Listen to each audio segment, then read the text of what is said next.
لیاری کراچی کے قدیم ترین محلوں میں سے ایک اپنی متحرک ثقافت اور ہنگامہ خیز ماضی کے لیے جانا جاتا ہے۔ تاہم اس کی جاندار گلیوں اور پرہجوم بازاروں کے نیچے اندھیرے اور خوف کی کہانیاں ہیں جنہیں زیادہ تر رہائشی بھولنے کا انتخاب کرتے ہیں۔ مقامی لوگ محلے کے کنارے پر ایک پرانی خستہ حال حویلی کے بارے میں بتاتے ہیں کہ کوئی بھی اندر جانے کی ہمت نہیں کرتا۔ کہا جاتا ہے کہ یہ لیاری کے سب سے زیادہ پریشان کن مقامات میں سے ایک ہے۔ میں ایک شوقین شہری ایکسپلورر تھا، ہمیشہ تاریخ والی جگہوں کی طرف راغب ہوتا تھا۔ حویلی کے ارد گرد کی کہانیوں نے مجھے متوجہ کیا۔ ایک امیر خاندان کی کہانیاں جو وہاں کئی دہائیاں پہلے رہتے تھے، ایک پراسرار آگ کی جس نے ان کی جان لے لی، اور اس کے بعد ہونے والے عجیب و غریب واقعات۔ جو لوگ بہت قریب جاتے تھے وہ کھڑکی میں کسی شکل کو دیکھنے کے بارے میں بات کرتے تھے، رات گئے تک ہلکی روشنی اور خوف کا ایک زبردست احساس جو انہیں بھگا دیتا تھا۔ سچائی سے پردہ اٹھانے کے لیے میں نے خود حویلی کی چھان بین کرنے کا فیصلہ کیا۔ یہ ایک سرد دھند بھری رات تھی جب میں نے آخر کار حویلی کا راستہ بنایا۔ شدید دھند ہوا میں لٹک رہی تھی، تنگ گلیوں سے کفن کی طرح چمٹی ہوئی تھی۔ میں نے گلیوں کی بھولبلیا سے گزرا، سٹریٹ لائٹس کی مدھم چمک لمبے خوفناک سائے ڈال رہی تھی۔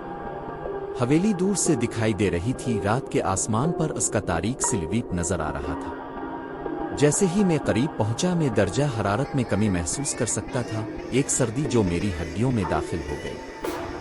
گیٹ پرانا اور زنگ آلود تھا، اس کے قلابے پر ڈھیلے سے لٹکا ہوا تھا۔ میں نے اسے کھلا دھکیل دیا، دھات زور سے کڑک رہی تھی، رات کی خاموشی کو کاٹ رہی تھی۔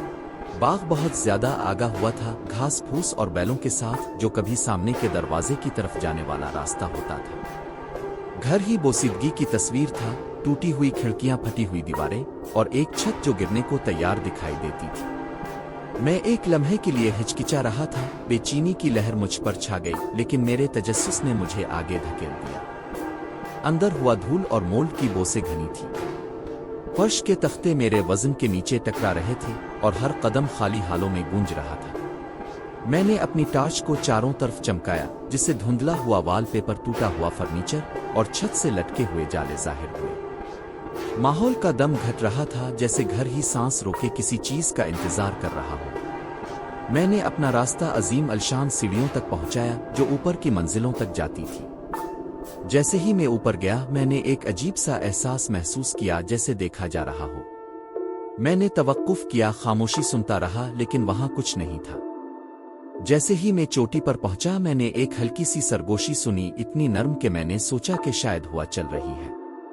میں نے مڑ کر دیکھا، لیکن میرے پیچھے دالان خالی تھا۔ دبانے کا عزم کرتے ہوئے میں نے تلاش جاری رکھی۔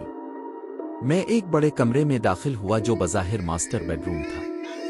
دیواریں کاجل سے ڈھکی ہوئی تھیں اور بیچ میں جلے ہوئے بستر کے فریم کی باقیات پڑی تھیں۔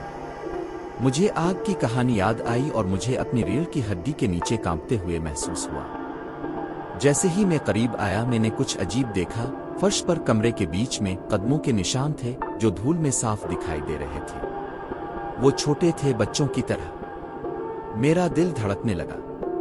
میں نے گھر میں کسی دوسرے شخص کا کوئی نشان نہیں دیکھا تھا، اور دھول گاڑی تھی، برسوں سے غیر پریشان تھی۔ میں آہستہ آہستہ پیچھے ہٹ گیا، اور جیسا کہ میں نے کیا میں نے اس بار پھر سرگوشی سنی۔ یہ کسی بچے کی آواز رونے مدد کے لیے پکارنے کی طرح لگ رہی تھی۔ میں نے ادھر ادھر گھوما، میری ٹارچ کی شعاع کمرے میں پھیل رہی تھی، لیکن مجھے کچھ نظر نہیں آیا۔ اچانک درجہ حرارت گر گیا اور میں اپنی سانس دیکھ سکتا تھا۔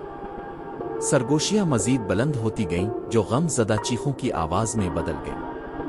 میں واپس لڑکھڑا گیا، میرے سینے میں گھبراہٹ اٹھی۔ جیسے ہی میں کمرے سے نکلنے کے لیے مڑا میں نے اسے دیکھا، ایک بھوت جیسی شخصیت دروازے میں کھڑی تھی۔ وہ ایک چھوٹی سی لڑکی تھی، اس کے بال لمبے اور دھندلے تھے، اس کا لباس پھٹا ہوا اور جل گیا تھا۔ اس کی آنکھیں کھوکھلی سیاہ خالی جگہیں تھیں جو میرے اندر سے چھیدتی ہوئی لگ رہی تھی۔ میں جم گیا، میرا دماغ مجھے چلانے کے لیے چیخ رہا ہے، لیکن میرا جسم حرکت نہیں کرے گا۔ وہ قریب آیا، اس کے ننگے پاؤں خاک آلود فرش پر کوئی نشان نہیں چھوڑ رہے تھے۔ رونے کی آوازیں تیز ہوتی گئیں، میرے کانوں میں گونج رہی تھیں، اور میں اس کے درد، اس کی تکلیف کو محسوس کر سکتا تھا۔ اور میری جبلت نے زور پکڑا اور میں مڑ کر بھاگا۔ میں دالان سے نیچے آیا، میرے قدم میرے پیچھے گونج رہے ہیں،